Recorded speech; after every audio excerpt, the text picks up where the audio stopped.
Está el ministro de la Producción con nosotros, Luis Contigiani, dijimos uno de los, creo que de todo el abanico de dirigentes políticos que se presentan a candidaturas, en los dos niveles que van a tener que elegir todos los santafesinos, yo creo que Contigiani sin duda es uno de los que ha generado mucha expectativa por su discurso. En momentos donde yo creo que al principio de la gestión del PRO, que nadie salía a responder demasiado, nadie salía, mejor dicho, a criticar al PRO ni a Macri. Esto lo estamos viendo desde, yo te diría que desde febrero-marzo de 2016, que Contigiani sale a contarle las costillas en materia de políticas públicas en cuanto a la economía, ¿no? ¿Qué me ibas a decir? Digo, como periodistas uno siempre trata de charlar con las personas que vienen aquí a este programa, que son de distintos partidos, distintas formas de pensar, distintas ideologías, distintas estructuras. Y hasta ahora, viste, en ese jueguito que hacemos los periodistas de tirar un poco la lengua, de tratarlas de... No logramos que nadie hable mal de Contigiani. No, ninguno. Es verdad. A eso voy. Es verdad. Los que son candidatos, ninguno. Ninguno, pero... Ni siquiera cantar. Pero a ver, revisemos los últimos 2 meses, en donde hemos tratado de sembrar esa semillita en algún momento. Hasta Boazo, digamos, que es la otra pata de Cambiemos, le tiró un elogio. Si te acordás cómo terminó la nota con Boazo, la última, dije, Boazo, parece que usted lo va a votar a Contigiani. Sí. ¿Cómo anda, Luis? ¿Bien? Bueno, gracias por la invitación y bueno, por estos conceptos.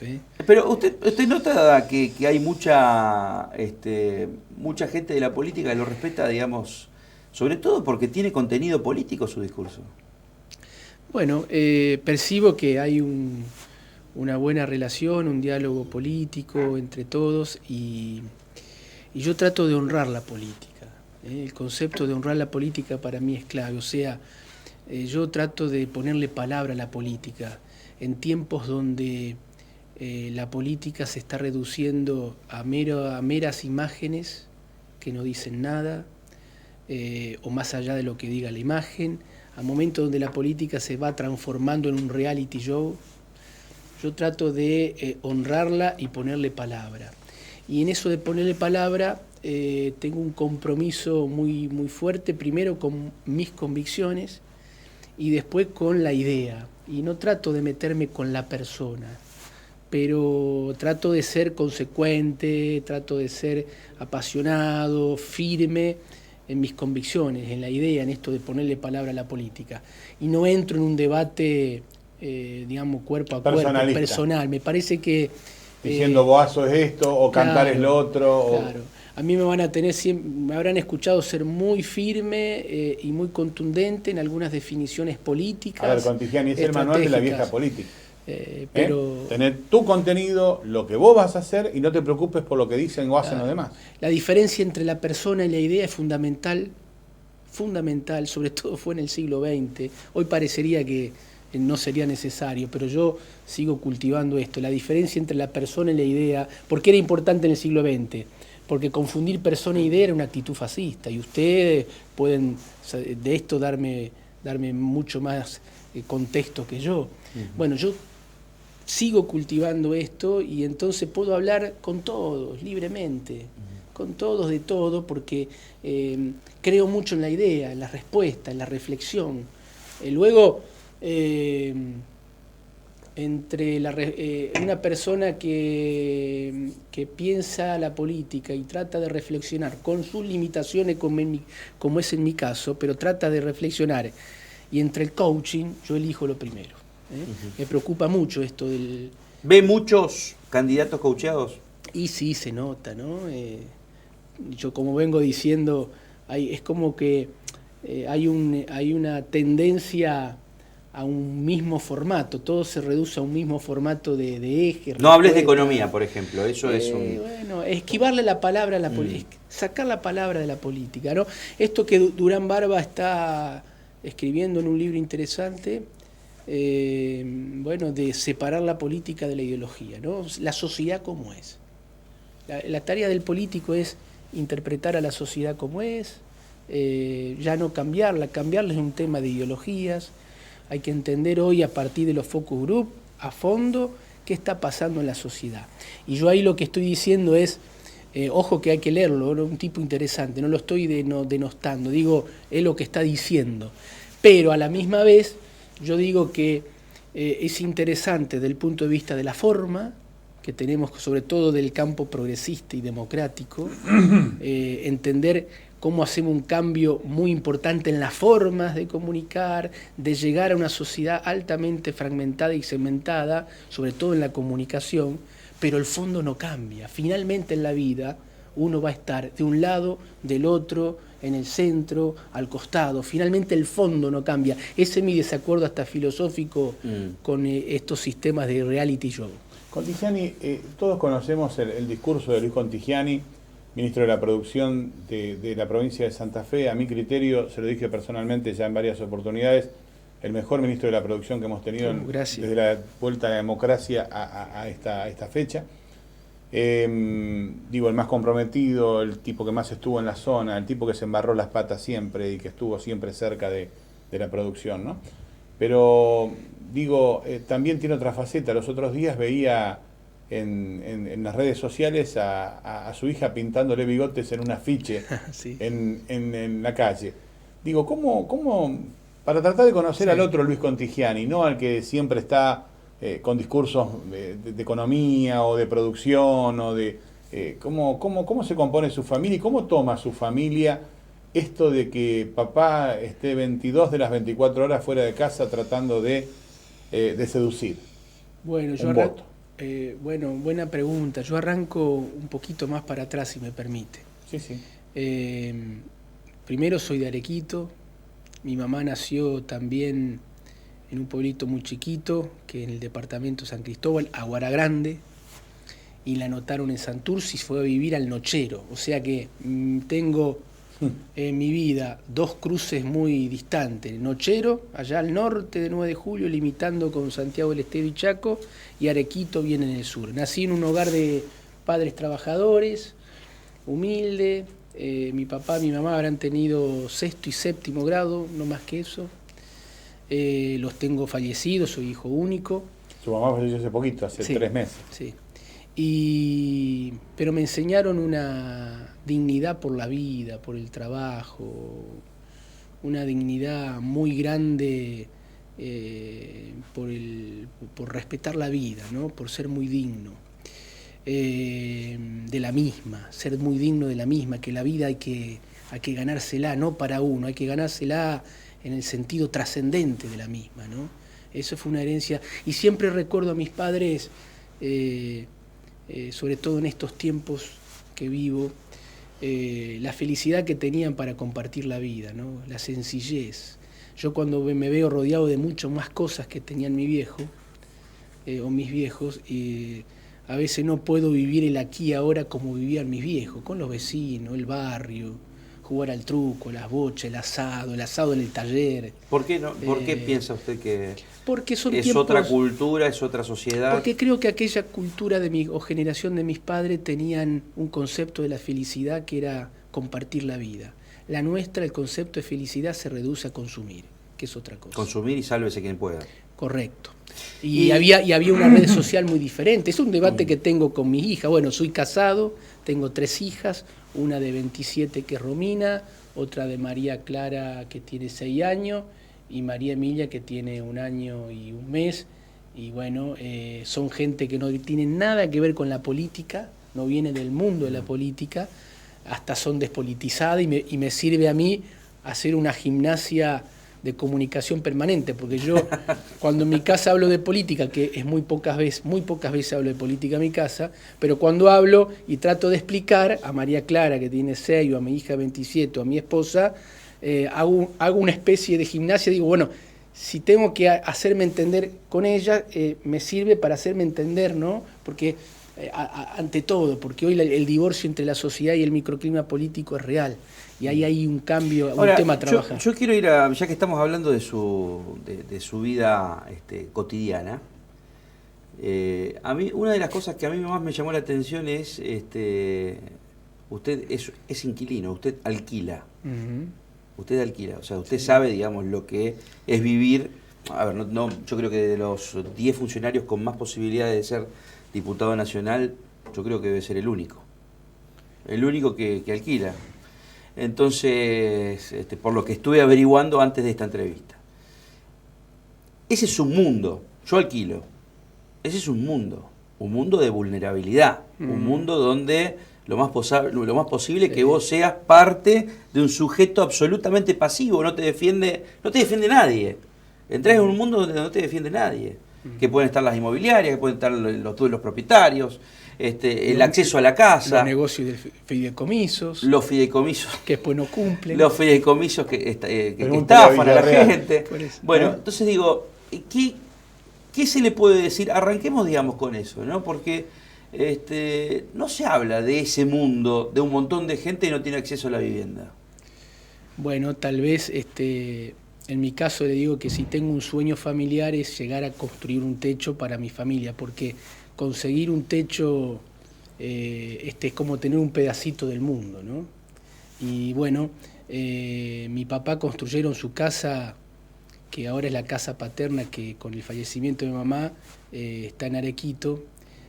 Construyeron esa casa con un crédito hipotecario, esos de 30 años, ¿se acuerdan? Sí. De los 80. 30 años, tasas fijas en peso, cuando había crédito hipotecario de verdad, ¿no? Y bueno, con mucho sacrificio construyeron eso, trabajaron y bueno, y yo estoy alquilando en la ciudad de Rosario y tengo este sueño de dejarle a mis hijas un techo, una casa, porque es tener un pedacito en el mundo. Pero es el sueño que debe tener el 60% de la población. Bueno, ¿qué me pasa a mí? Yo en estos últimos tiempos... Bueno, es el sueño del candidato también, mirá. ¿No? O sea, comparten el mismo sueño que la gente que por allí... Claro, eso le genera justamente un vínculo, digamos, mucho más terrenal. No, pero me ha pasado estar en estos últimos 30, 40 días entregando escritura, porque nuestro gobierno, si hay algo que hace bien, es la política de vivienda, de escritura a personas que hace 35 años están en una casa y no tenían una escritura. Y yo cuando los veo a ellos, yo por ahí le entrego la escritura, me saco la foto, le entrego la llave con el secretario de Hábitat de Vivienda, y yo los veo emocionarse, cómo llora la mujer, cómo le impacta, vienen con los hijos. Es tal cual. Es algo impactante, hermoso. Bueno, seguramente la vida me va a regalar la posibilidad de dejarle eso a mi hija, y bueno, pero a la vez a mí me da esto... A ver, me da un sentido de libertad muy grande. ¿En qué aspecto? En que vivir con lo opuesto, diría como casi una idea sanmartiniana, ¿no? Vivir con lo opuesto. Mujica, que estuvo con usted hace poquito tiempo y cultiva también más o menos esa forma de vida. Vivir con lo opuesto sin tanta mochila. Te da libertad. Yo me siento un hombre muy libre, muy libre.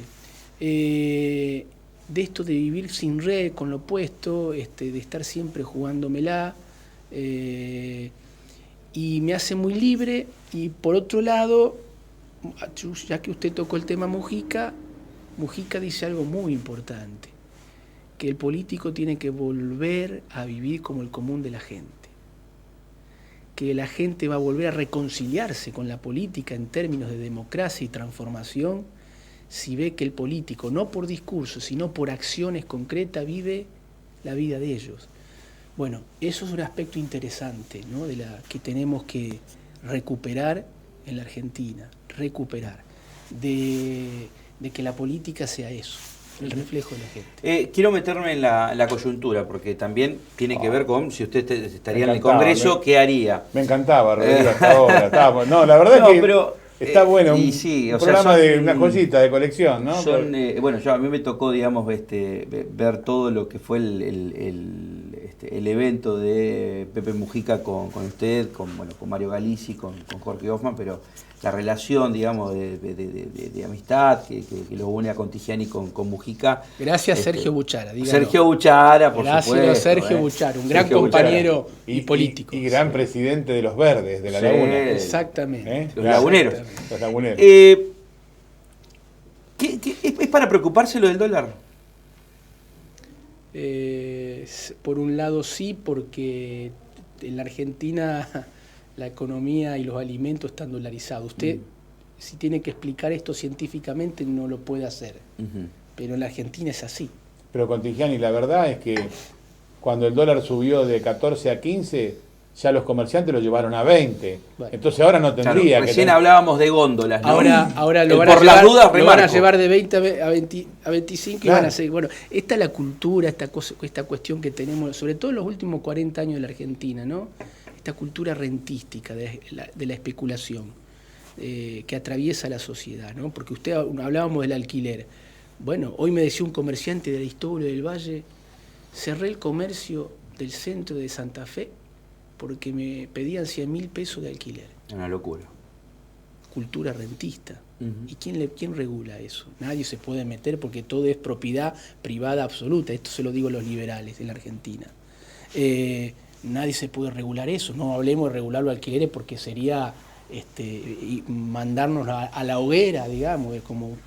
Bueno, pero pasa esta cultura rentística y especulativa, pero lo mismo pasa con la fuga de capitales, lo mismo pasa con el capital financiero, que es el gran problema argentino de los últimos 40 años, en detrimento del capital productivo. Ahora, ¿cómo lo mismo pasa con lo que usted plantea del dólar, o sea, subió el dólar y ya se anticipó la suba de alimentos, o sea, científicamente no se puede explicar, pero funciona. Yo estaba viendo, hoy lancé una encuesta así, de esas encuestas de Twitter, y puse dos opciones con respecto, digamos, a la postura que tienen, yo diría que la totalidad del gabinete de Macri, de tener plata afuera. Hablar de inviertan en pesos, porque ya se lo escuchó a Duyorne decir, inviertan en pesos, el peso tiene que ser más fuerte, no especulen con el dólar, pero la mía la tengo afuera. Entonces digo, está repartido lo que opina, por lo menos estos 400 votos, me parece que hasta ahora tiene esto, 50 y 50. 50 personas dice, el 50% de las personas que participaron de esa encuesta dice, genera confianza, y los otros no genera confianza. Ahora, un funcionario que tiene la guita afuera, ¿genera confianza para usted? No, yo creo que es una contradicción grave, ética y política, ¿no? Porque los funcionarios, y mucho más nacionales, que queremos representar a nuestro pueblo y hablar de inversión y desarrollo, no podemos tener dinero afuera de un país. Si hablamos de la lucha contra la fuga de capital y el rentismo, no podemos tener dinero fuera del país. Y si hablamos de transparencia, aunque pueda ser discutible si es un acto o no transparente, pero si hablamos de transparencia no podemos tener la plata fuera del país. Pero especialmente si hablamos de lucha contra la pobreza, no podemos tener esa plata fuera del país. Esta es las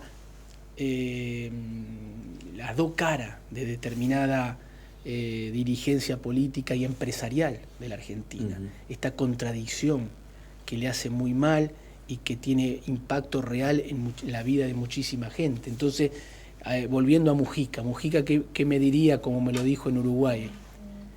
Muchachos, si a ustedes les interesa la guita, dedíquense a otra cosa, no a la política, porque la política es pasión. Repítalo, porque esto me parece que es una frase que le tiene que hacer eco a cualquier persona que quiere hacer los primeros pasos en la política o ya está en la política desde hace mucho tiempo. Mujica, una persona muy respetada, hasta incluso por gente de derecha, respetado, dice que si a vos te gusta la guita, no te dediques a la política. Ahora, ¿cuántos son los casos que existen? Porque lo que está planteando ahí Rodrigo es que la política se funda en la pasión de representar a tu pueblo y vivir como tu pueblo. Entonces vos no podés ser funcionario nacional o ministro de Economía y tener plata fuera del país. Es una contradicción tremenda, tremenda. Y además le conviene que, más allá de la confianza, que lluevan las inversiones, tener guita afuera significa también especular con cómo le va el dólar, por ejemplo. Vos sos el ministro Duhovne, tenés plata fuera del país. ¿Con qué autoridad? ¿O cómo sos creíble cuando le habla a una empresa multinacional que venga a invertir en la Argentina si vos, ministro de Economía, tenés plata fuera del país? Vos una multinacional y yo te digo, Rodrigo, vení a invertir a la Argentina. Y vos me decís, pero si vos tenés plata fuera del país, ¿por qué la pusiste afuera de tu país? ¿Que vos no creés en tu país? Bueno, es una contradicción terrible, terrible. Que ojalá que la sociedad argentina sea más exigente contra estas situaciones, que sea muy exigente contra esto. Para todo, acá ya no hay ideología, porque plata fuera del país tiene gente que se dijo ser de izquierda, de derecha y de centro. Sí. Esto es un tema de... atraviesa de forma transversal a todos los partidos políticos y a todos los... Exactamente. A todos los las ideologías. El observatorio de importaciones es tomado como un caso testigo de que se puede trabajar muy bien, repito, con esto voy a hablar vulgarmente, contando las costillas de cómo es realmente el ingreso de importaciones a la Argentina. Digo, explíquele a la gente, digamos, lo que significa ese trabajo que se está desarrollando en Santa Fe y se puede proyectar a nivel nacional también. Yo le diría que ya se nacionalizó. Se nacionalizó. Ajá. Porque ese observatorio de importaciones que hemos creado junto con la industria de Santa Fe y que en diferentes informes le puso número, dato a rubro por rubro, producto por producto que se produce en Santa Fe, le pusimos los datos anuales de los últimos 2 años, 3 años, y fuimos monitoreando para defender, para tratar de tener base cierta para poder defender a la industria nacional.